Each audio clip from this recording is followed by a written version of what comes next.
This mushroom soaks up sauce like nothing I've ever cooked with. And paired with pork belly? Ridiculous. Okay, so today we're making one of my favorite comfort dishes. Braised pork belly, but with a twist. We're using velvet mushroom, or Rong Gu. And honestly, if you've never cooked with this before, you're about to see why it's a total game changer. Let's get into it. First up, 400 grams of pork belly, straight into the pan. No oil needed.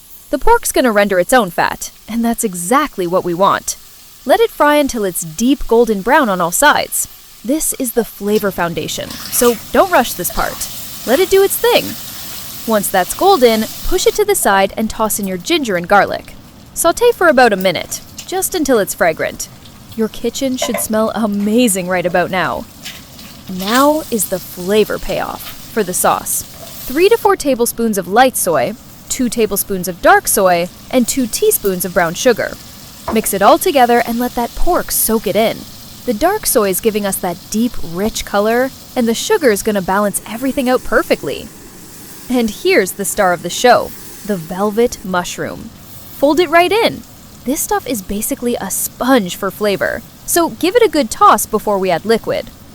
Pour in 1 cup of water, cover it up, and let it simmer for 15 minutes. Low and slow here. This is where the pork gets melt-in-your-mouth tender, and that mushroom just drinks up all that savory-sweet sauce.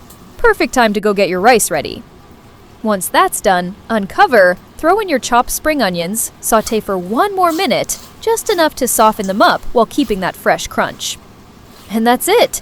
Spoon this generously over hot rice. Don't skimp on that sauce. That's the best part. If you're new here, I post recipes like this every week. Real ingredients, real techniques, nothing complicated. Hit subscribe so you don't miss the next one. See you in the next video!